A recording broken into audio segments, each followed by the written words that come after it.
Assalamualaikum warahmatullahi wabarakatuh. Di sini kelompok 2 akan mempresentasikan etika dan regulasi uji praklinik. Berikut adalah anggota kelompok 2, yaitu ada saya sendiri, Fitra Hakim, dengan NIM 2022104103111006. Kemudian ada Naila Hani Adawam dengan NIM 2022104103111007. Kemudian ada Afifah Zahratul Fuadia dengan NIM 2022104103111026. Kemudian ada Yaumil Laili 2022104103111028 dan ada Wigo Adiansyah 2021041031111032. Kasus: Anda bekerja di sebuah perusahaan farmasi yang sedang mengembangkan obat baru untuk hipertensi. Perusahaan tersebut berencana untuk melakukan uji praklinik menggunakan model hewan seperti tikus sebagai hewan ujinya, namun sebelum mulai penelitian, perusahaan harus mengajukan proposal ke Komite Etika Hewan untuk mendapatkan persetujuan. Untuk pertanyaannya, yang pertama, apa prinsip-prinsip etika yang harus diterapkan dalam desain uji praklinik ini? Yang kedua, apa saja pedoman regulasi yang harus diikuti selama proses uji praklinik ini? Yang ketiga, apa saja persiapan yang perlu dilakukan sebelum mengajukan proposal ke komite etika? Prinsip dan etika yang harus diterapkan dalam uji praklinik. 1. Prinsip 3R, replacement, reduction, refinement.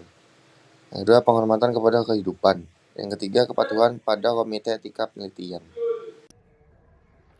Yang selanjutnya ada prinsip 3R, yaitu yang pertama ada replacement atau penggantian, mengganti penggunaan hewan hidup dengan metode alternatif seperti kultur sel, model komputer atau in silico atau jaringan buatan untuk mengurangi ketergantungan pada hewan. Dan yang kedua ada reduction atau pengurangan, menggunakan jumlah hewan sesedikit mungkin dengan desain penelitian efisien dan analisis statistik yang tepat, tanpa mengurangi validitas hasil. Yang ketiga ada refinement atau penyempurnaan, meningkatkan kesejahteraan hewan dengan meminimalkan rasa sakit, stres, dan penderitaan melalui teknik perawatan, anestesi, dan lingkungan yang baik. Selanjutnya yaitu penghormatan terhadap kehidupan. Prinsip ini menekankan bahwa semua makhluk hidup, termasuk hewan uji, memiliki nilai intrinsik dan berhak diperlakukan secara etis, bukan hanya sebagai alat penelitian.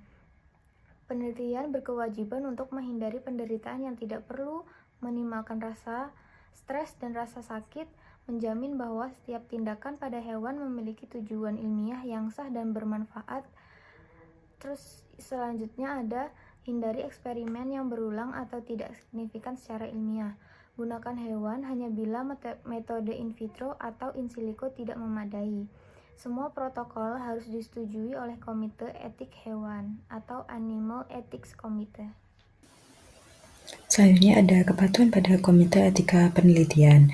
Kepatuhan terhadap Komite Etika Penelitian atau Animal Ethics Committee atau Intestinal Animal Care and Use Community adalah kewajiban moral dan legal bagi setiap peneliti untuk melaksanakan penelitian yang melibatkan hewan sesuai dengan prinsip etika, standar kesejahteraan hewan, dan peraturan yang berlaku. Selanjutnya ada komite etika bertugas. Yang pertama, menilai dan menyetujui protokol penelitian sebelum pelaksanaan. Yang kedua, memastikan penerapan prinsip 3R, replacement, reduction, dan refinement.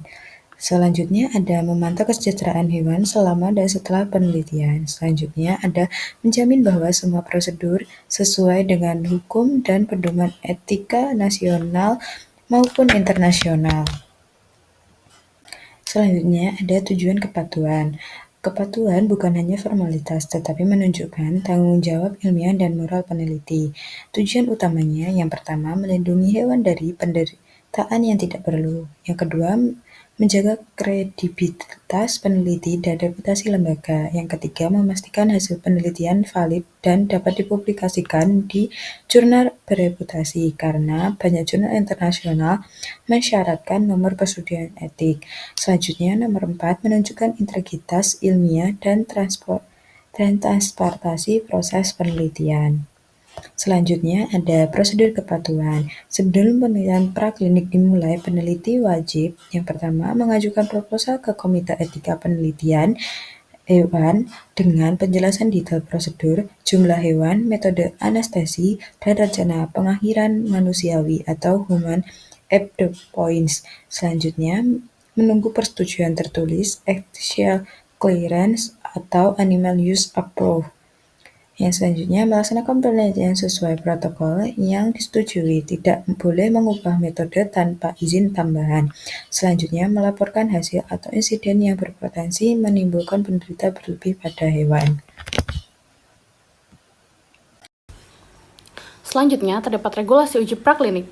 Adanya hasil ini bertujuan untuk memastikan bahwa hasil uji praklinik dapat diandalkan dan diterima oleh otoritas kesehatan. Untuk pedoman internasional, terdapat GLP, ICH, dan OECD. Untuk pedoman nasional, terdapat BPOM yang mencakup peraturan pemerintah atau PP tentang penggunaan hewan uji, serta peraturan BPOM terkait persetujuan uji praklinik. Selanjutnya, terdapat dokumentasi dan laporan, serta sanksi pelanggaran etika dan regulasi. Persiapan sebelum pengajuan proposal. Pertama, pembuatan proposal penelitian. Kedua, justifikasi penggunaan hewan. Ketiga, fasilitas dan sumber daya manusia.